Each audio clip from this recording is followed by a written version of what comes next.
Capítulo 348. Um fraco fluxo de luz dourada passou, atingindo o que parecia ser um espaço vazio. No entanto, chamas resplandecentes surgiram repentinamente daquele local, formando rapidamente uma silhueta que usava um smoking preto e uma capa vermelha escura. O braço esquerdo da figura estava queimando com chamas sagradas e puras enquanto emitia continuamente uma leve fumaça preta e verde, iluminando seu rosto pálido com um brilho verde escuro. Era um homem na casa dos 40 anos com cabelos oleosos, penteados meticulosamente. Seus olhos eram escuros e verdes e, embora não possuíssem emoção, não havia sinais de dor. Espectro Steve. Ele virou a cabeça e olhou maliciosamente para Klein, que estava no topo do armazém. Klein ficou surpreso ao sentir seu corpo esfriar de repente. Mesmo o calor trazido pelo broche do sol não poderia neutralizá-lo. Seu corpo enrijeceu rapidamente e seus olhos ficaram vidrados. Suas pupilas refletiam as mesmas figuras: um smoking preto, um manto vermelho escuro, cabelo untado com óleo, um par de olhos verde escuros e o rosto pálido de um homem na casa dos 40. Quase em um instante, Klein foi colocado sob o controle de Steve, seus pensamentos gradualmente entorpecidos. Esta era a habilidade de um espectro de sequência 5. Era uma habilidade estranha e dificilmente defensável. Felizmente, ele estava ciente de tudo de antemão e já estava preparado para isso. Além disso, o efeito do exorcismo poderia efetivamente resistir à posse de seres espirituais malignos, então antes que sua capacidade de pensar desaparecesse completamente, ele estimulou a espiritualidade de seu corpo espiritual e injetou-o no broche dourado escuro do pássaro do sol. Quando Steve estava prestes a levantar a mão para agarrar seu pescoço, um raio de luz quente e puro desceu repentinamente do céu. Era como um pilar de luz do sol, trazendo consigo uma sensação de brilho e purificação sagrada ao envolver Klein por dentro. Era um feitiço do domínio do sol, convocação da luz sagrada. Em meio à luz sagrada, a capacidade de posse sem forma foi enfraquecida e os olhos de Klein de repente recuperaram seu brilho. Em uma sucessão próxima, seu corpo pegou fogo, tornando-se quebradiço e carbonizado, deixando para trás um pedaço fino de papel. Ao mesmo tempo, entre as lacunas dos dois armazéns, Klein, em sua sobrecasaca trespassada e meia cartola de seda combinando, saltou das chamas da explosão anterior. Sua bengala foi jogada fora em algum lugar há muito tempo, e a mesma figura flutuando acima de sua cabeça também foi destruída com sucesso pelas chamas. Transformou-se em pedaços de cinzas e espalhou-se em todas as direções. Antes que Klein pudesse confirmar sua situação, ele sentiu um aperto invisível em seu tornozelo. Havia um aperto firme em suas panturrilhas, braços, peito e roupas. Em sua visão espiritual, que havia sido ativada há muito tempo, Klein viu figuras borradas e transparentes.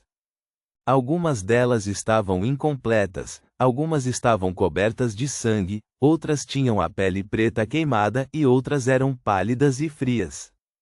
Uf! Um vento frio de origem desconhecida soprou em seu pescoço, fazendo seus cabelos se arrepiarem e fazendo seu corpo tremer incontrolavelmente.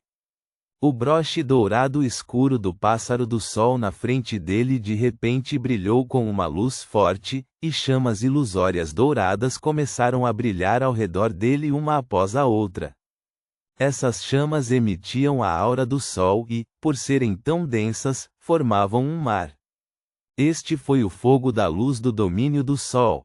Os fantasmas medonhos ao redor de Klein gritaram silenciosamente e desapareceram, e o vento frio na parte de trás de sua cabeça foi substituído pelo calor escaldante do broche do sol. Klein, que estava temporariamente seguro neste ambiente, não pôde deixar de suspirar de medo. Mesmo que ele tivesse se preparado com antecedência e obtido itens para combater seu oponente, uma batalha individual com um espectro de sequência 5 ainda era precária.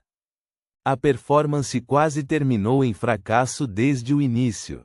Não muito longe de Marique, a figura de Steve de capa vermelha escura tornou-se ligeiramente incorpórea. As chamas brilhantes em seu braço esquerdo foram rapidamente extintas sob o ataque da aura negra.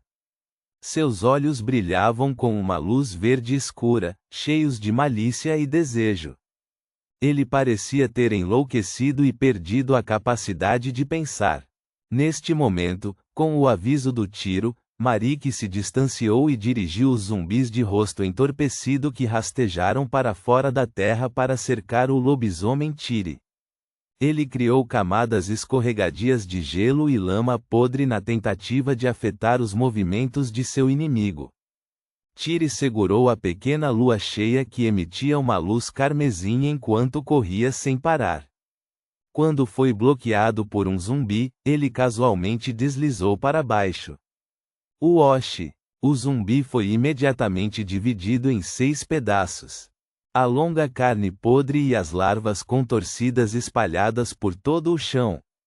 O lobisomem Tiri congelou por um momento, olhando para suas garras em descrença. Só então entendeu que o aprimoramento que a coroa da lua escarlate lhe trouxe não se restringia apenas à velocidade. Ele sentiu que havia dominado algum feitiço poderoso e estranho. Tiri parou de correr e se virou para enfrentar o pálido Marique. Neste momento, o zumbi Jason estava se aproximando da porta ilusória, mas misteriosa.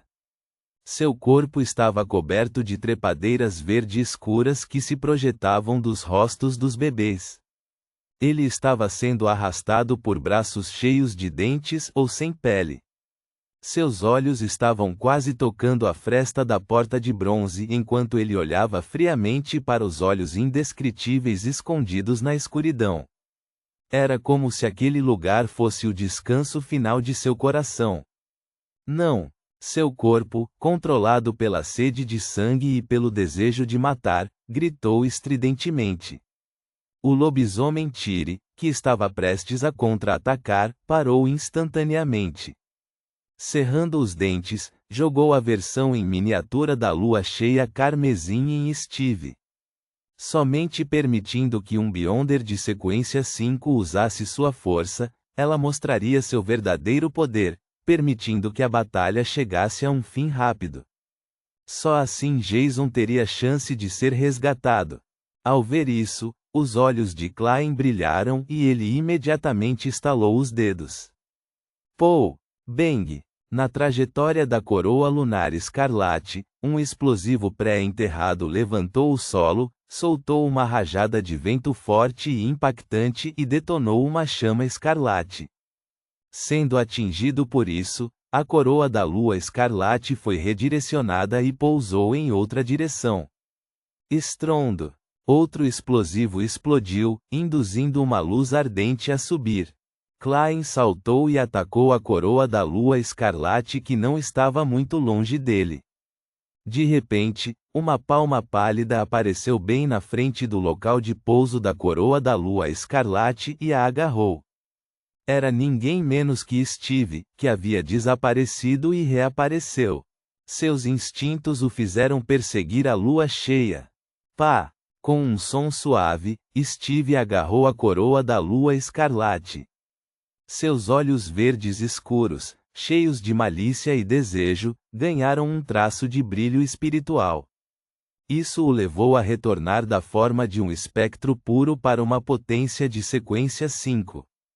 Ele sorriu para Klein. Ele não estava com pressa para lidar com esse oponente fraco, então deixou sua figura desaparecer mais uma vez. Klein, que já havia se movido para fora, rolou 2 vezes, enfiou a mão esquerda no bolso e mais uma vez abriu delicadamente a cigarreira de ferro. Ele tocou o olho todo preto de rosago. Em meio aos delírios que faziam suas lágrimas e muco escorrerem constantemente, Klein viu mais estranhas linhas pretas e, desde sua origem, vislumbrou o invisível Steve. Ele estava se aproximando de Sharon, que estava caída no chão fracamente, em alta velocidade. Ele queria controlá-la, resgatar Jason e acabar com a batalha. Sharon era o alvo principal desta operação. Klein de repente retraiu sua mão esquerda e, com um pensamento, mais uma vez injetou sua espiritualidade no broche do sol. Zium! Um raio de luz sagrada desceu do céu, envolvendo Sharon por trás. Steve, que usava uma capa vermelha escura, apareceu de repente a alguns metros de distância, mal evitando a luz sagrada. Com o aprimoramento da coroa da lua escarlate, sua velocidade já era assustadora a ponto de ele ser capaz de se esquivar efetivamente em um instante. Mas, ao mesmo tempo, o ajoelhado Klein levantou a mão direita e puxou o gatilho do revólver. Seu alvo era Jason. Uma bala resplandecente voou, apontada diretamente para as costas de Jason, e estava prestes a ajudá-lo a entrar na porta de bronze misteriosa. Mas naquele momento, Steve desapareceu e reapareceu atrás de Jason, bloqueando a bala com a palma da mão esquerda aberta. Cric! A luz do sol da explosão o fez sacudir o braço de dor. Ele estreitou os olhos enquanto sua pele estava constantemente queimando e descascando, mas sarou rapidamente. De repente, ele ouviu um som nítido. Klein estalou os dedos de novo. Estrondo! Um explosivo próximo explodiu. A onda de choque resultante e as pedras semelhantes a balas dispararam em todas as direções. Um grande número delas pousou nos corpos de Jason e Steve. Não! Com um grito de gelar o sangue, as roupas do lado de Jason se rasgaram e as manchas brancas que escureciam rapidamente em sua pele pareciam como se sangue fresco estivesse prestes a vazar. Para um zumbi com um corpo duro como aço, isso não era um ferimento efetivo, mas para uma pessoa como Jason, que lutava para se segurar, era equivalente ao acenar da morte.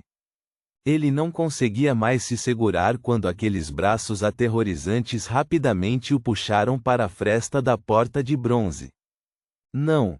O grito de Jason ressoou à distância quando a misteriosa e ilusória porta se fechou com um estrondo, devorando o resto de seus gritos e isolando-o do mundo. A clareira no meio dos armazéns ficou completamente silenciosa. Jason havia desaparecido completamente, como se nunca tivesse nascido neste mundo. Os olhos de Steve se arregalaram e ele abriu a boca, soltando um grito raivoso. Droga! Bam! Quando sua voz ressoou, Klein sentiu como se alguém o tivesse golpeado fortemente na cabeça. Sua visão ficou embaçada e tudo o que ele respirou cheirava a sangue. Sua visão tornou-se vermelho sangue. Por um curto período de tempo, seus ouvidos ficaram cheios de zumbidos e ele não conseguia ouvir mais nada. Depois que Tiri entregou a coroa lunar escarlate, ele desenvolveu pelo preto e presas afiadas. Ele não estava mais imune a seus efeitos e cobriu dolorosamente os ouvidos. O sangue até escorria do canto dos olhos e da boca. Marik, que deveria ter aproveitado a oportunidade para agarrá-lo, estava em um estado ainda pior.